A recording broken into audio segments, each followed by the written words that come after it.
ಹಿರಿಯ ನಾಯಕರಿಗೆ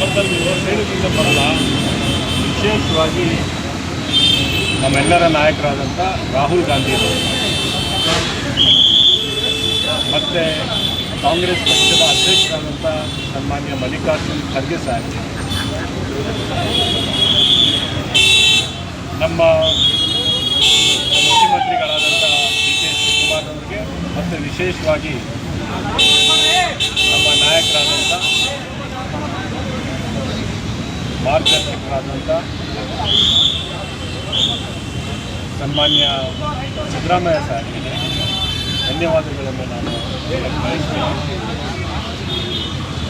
ಇವತ್ತು ನನ್ನನ್ನು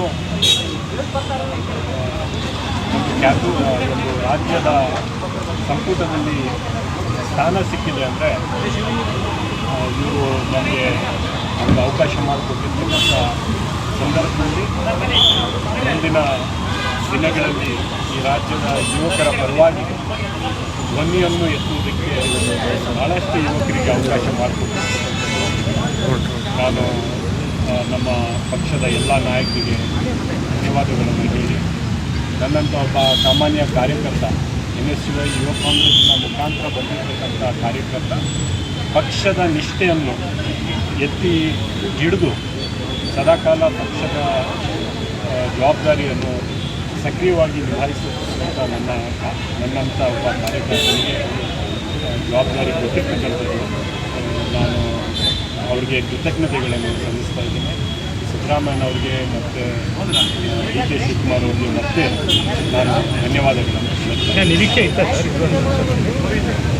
ಕಾಂಗ್ರೆಸ್ ಪಕ್ಷದಲ್ಲೇ ಒಬ್ಬ ಕಾರ್ಯಕರ್ತ, ಒಬ್ಬ ಯುವಕ ಅಧಿಕಾರಕ್ಕೆ ಬರ್ಬೋದು ಅಂತ ನಿರೀಕ್ಷೆ ಇರುತ್ತೆ. ಬೇರೆ ಯಾವ ಪಕ್ಷದಲ್ಲೂ ನನ್ನಂಥ ಒಬ್ಬ ಕಾರ್ಯಕರ್ತನಿಗೆ ಈ ಮಟ್ಟಕ್ಕೆ ಬೆಳೆಯೋಕ್ಕೆ ಅವಕಾಶ ಸಿಗಲ್ಲ. ನಿಶ್ಚಿತವಾಗ್ಲೂ ನಿರೀಕ್ಷೆ ಇದೆ. ಆ ನಿರೀಕ್ಷೆ ತಕ್ಕಂತೆ ನನಗೆ ಅವಕಾಶ ಕೊಟ್ಟಿರ್ತಕ್ಕಂಥದ್ದು ನನಗೆ ಸಂತೋಷ ತಂದಿದೆ. ನಾನು ಎಲ್ಲರಿಗೂ ಮತ್ತೊಮ್ಮೆ ಧನ್ಯವಾದಗಳು. ಖಾತೆ ಏನಾದರೂ ಖಾತೆ ಒಟ್ಟ ಕುದುರೆಯನ್ನು ಏನು ಧನ್ಯವಾದ. ಮಾನ್ಯ ಮುಖ್ಯಮಂತ್ರಿಗಳ ಅಧಿಕಾರ ಕ್ಷೇತ್ರ ಖಾತೆ ಅವರು ಏನು ಸರಿ ಅಂದ್ಕೊಂಡು ಏನು ಜವಾಬ್ದಾರಿ ಕೊಡ್ತಾರೆ ನಾನು